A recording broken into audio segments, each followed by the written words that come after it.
MLA పదవి ఏంటండి? ఆ సమయం మీరు ఈడ ఆస్పత్రిలో కూర్చుంటే అందుకు డబల్‌గా సంపాదిస్తారు. అంతకు రెట్టించిన మంచి పేరు తెచ్చుకుంటారు. మరి ఆడ ఎందుకు రాళ్ళు పడుతున్నా, ముళ్ళ కంపల మీద ఎందుకు నడిచారు? సస్పెండ్ చేసి మిమ్మల్ని బయటికి గెంటేంత వరకు ఎందుకు కొనసాగారు? మీకు ఒక నిజం ఏంటి చెప్పాలంటే, జగన్మోహన్ రెడ్డి గారు టికెట్ ఇచ్చే ముందు నన్ను, మా హస్బెండ్‌ని పిలిచారు. ఓకే. పిలిచి ఆయన నా బ్యాక్‌గ్రౌండ్ అంతా ఈమె డాక్టరు, అమెరికాలో చదివొచ్చింది. హ్మ్. మరి ఈమె ఏం తిరుగుతది ఏసీ రూమ్‌లో ఉంటే హ్మ్. ఔట్ సైడ్ ఎండల్లో ఎలా తిరుగుతది హ్మ్. అని అడిగినప్పుడు నేను చెప్పాను. మేము పుట్టిందే తాడికొండ. అక్కడ ఎంత పరిసరాల దగ్గర నుంచి అక్కడ ఉన్న డౌన్ టు డెన్ పీపుల్ ఏ విధంగా కష్టపడుతున్నారో అవన్నీ మాకు తెలుసు గనక, దానికి తగ్గట్లు మేము పని చేసి ఈ రాజధాని కిరీటాన్ని మీకు తీసుకొస్తామన్నా అన్నప్పుడు ఆయన ఒకటన్నాడు. హ్మ్. అమ్మా ఈ రాజకీయాలు ఎలా ఉంటాయంటే అసలు ఒక్కొక్కసారి ఛీ! ఈ రాజకీయాలు ఎందుకు గూడా అనిపిస్తది. ఆ హ్మ్. విధంగా టార్చర్ పెడతారు. హ్మ్. ఎదిగే కొంది ఒదగాలి హ్మ్. అని ఆయన డైలాగ్ ఇది. ఓకే. సో, ఇప్పుడు మనము టికెట్ ఇచ్చారు. ఒక ఎమ్మెల్యే గెలిపించి ఆయన 150 సీట్లు సీఎం అయిన తర్వాత ఇప్పుడు ప్రతి ఒక్క ఎమ్మెల్యే ఇలా రిజైన్ చేసుకుంటూ పోతుంటే ఆయన సీఎం అవుతారా? ఆయన మనకు నమ్మి టికెట్ ఇచ్చారు గదండీ! సో, ప్రతి దానికి కూడా నేను ఐ వెయిటెడ్. ఈ ఈ యొక్క మీరు చెప్పారు ఇసుక దందా ఎవరు చేస్తున్నారో అన్నీ వచ్చినియి. నేను ఆయనకి జెప్పాను. ఇదేంటి ఏ పేపర్ అమ్మా? అంటే అసెంబ్లీలో చూసినప్పుడు ఇది ఆంధ్రజ్యోతి, ఈనాడు పేపరు. ఓకే. ఇది యెల్లో ఛానెల్ గదా! అని వాళ్ళే తీసేస్తారు. ఎంతకాలం చెప్పాలి?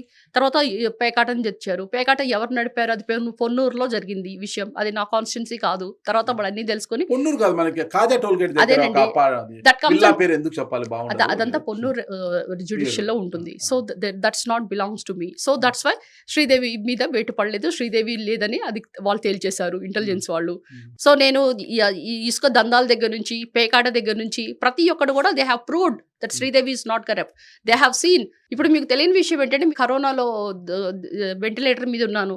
ఆ ఇష్యూలో గూడా మీకు హ్మ్. చెప్తా. హ్మ్. అప్పుడు గూడా మా తాడికొండలో, ఆ! తుళ్ళూరులో ఒక కరప్షన్ గూడా అయింది. ఇంతవరకు నేను ఏ ఛానెల్‌కి గూడా చెప్పలేదు. ఆ! ఎందుకంటే అక్కడ ఒక ఆహ్, ఎంఆర్ఓ ఉండేది. ఆ! సంజీవ్ కుమారి అని. ఆ! ఆ మో లేస్తే ఫైల్ తీసుకొనెళ్ళి నందిగాం సురేష్ ఇంటి ముందు కూర్చునేది. ఆ! సో, పోనీలే ఆయన ఎంపీ గదా! మీరు స ఎమ్మెల్యే గదా! అదేనండి. ఆయన ఎంపీ నేను ఆయనకేం పవర్స్ ఉంటాయి అక్కడ? అదే గదా! అక్కడ ప్రాబ్లమ్. ఆ! ఆయన చెప్పాను గదా! చాలా ఛానెల్‌లో గూడా చెప్పాను. ఆయన బాపట్ల ఎంపీ గాదు. ఆ! తుళ్ళూరు ఎంపీ. సో, అక్కడే కూర్చుంటాడు. బాపట్ల ఎళ్ళడు. తుళ్ళూరు తాడికొండలో ఒక మండలం అంతే గదా! మండలం. ఆ! మండలం ఆయన ముద్దంటరాయపాలెం అని ఒక చిన్న ఊరు. ఆ! కనీసం ఇసుక రీచ్‌లో 15 నాడే గదా ఉండేది. అక్కడే గదా! అందుకనే ఆయన హ్మ్. తిష్టంతా అక్కడే యేస్తాడు. యేసి ఇగ ఆ! ఈ ఈ ఆఫీసర్స్ అందరిని పిలుచుకొని మొత్తం అక్కడ జరిగిన స్కామ్ ఏంటంటే, ఆ సంజీవ్ కుమారి అనే ఆమె అకౌంట్‌లో అంటే ఆమె పేరు మీద ఇద్దరు కొడుకులున్నారు ఆమెకి. సో, ఒక్కొక్కళ్ళకి 2.5 ఎకరాలు, 2.5 ఎకరాలు, 5 ఎకరాలు ఆన్‌లైన్ చేసుకుంది. హ్మ్. చేసుకున్నప్పుడు మా ఫాలోవర్స్ నేను కరోనా నుంచి బయటకొచ్చిన తర్వాత చూసాను. హ్మ్. చూసి ఏంటిది అని అడిగితే వాళ్ళు చెప్పారు. ఇక్కడ 5 ఎకరాలు రిజిస్ట్రేషన్ ఆన్‌లైన్ చేసిందని. హ్మ్. సో, ఎందుకు అసలుకి ఈమెకి కనీసము ఒక ఎమ్మెల్యేగాను సామాన్య ప్రజలే ఒక ఎకరం కొనుక్కోలేరు. హ్మ్. ₹1,00,00,000 పైన ఉంటది. హ్మ్. సో, ఈమె 5 ఎకరాలు ఎలా కొనగలిగింది? ఆమె జీతం ఎంత? హార్డ్‌లీ ఒక 50 60,000 ఉంటుంది.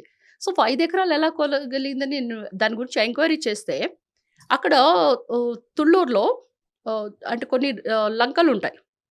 సో, లంకల్లో కొంతమంది ఎకరాలు కొట్టుకుపోతాయి. ఉండే కొంది రివర్ పెరుగుతున్నప్పుడు భూమి ఇన్వేడ్ అవుతుంటది.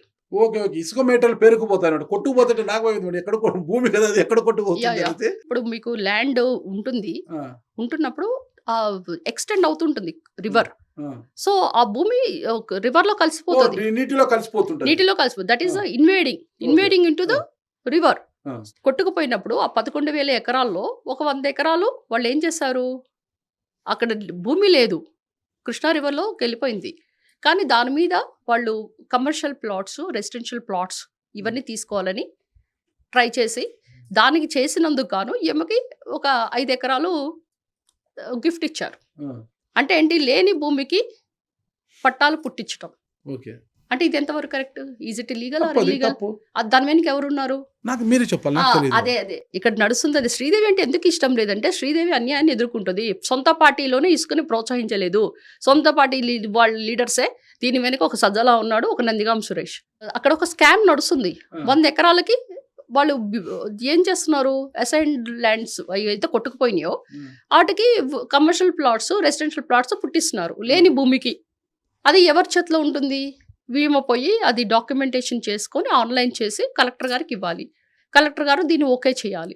ఈ ప్రాసెస్‌లో నడుస్తున్నప్పుడు దీన్ని తీసుకెళ్ళి అప్పుడు కలెక్టర్ గారు ఉండేవారు. ఆహ్, ఆయన పేరు వివేక్ యాదవ్. హ్మ్. సార్ ఇట్లా స్కామ్ నడుస్తుంది. ఇట్లా ఏదైతే ల్యాండ్ లేని చోట వీళ్ళు ఇలా పట్టాలు పుట్టించుకోవాలని ట్రై చేస్తున్నారు. పట్టాలంటే I mean commercial plots, residential plots ఇవన్నీ తీసుకుంటున్నారు. దీనికి గాను ఈ యొక్క సంజీవ్ కుమార్‌కి ఎంఆర్‌ఓకి 5 ఎకరాలు ఆమె పేరు మీద ఆన్‌లైన్ చేశారు సార్ అని చెప్పినప్పుడు వాళ్ళన్నీ అవి చూసి ఇది కరెక్ట్‌గా ఉంది అని ఆమె యొక్క ఆన్‌లైన్‌లో చేసిన 5 ఎకరాలు ఆపేశారు.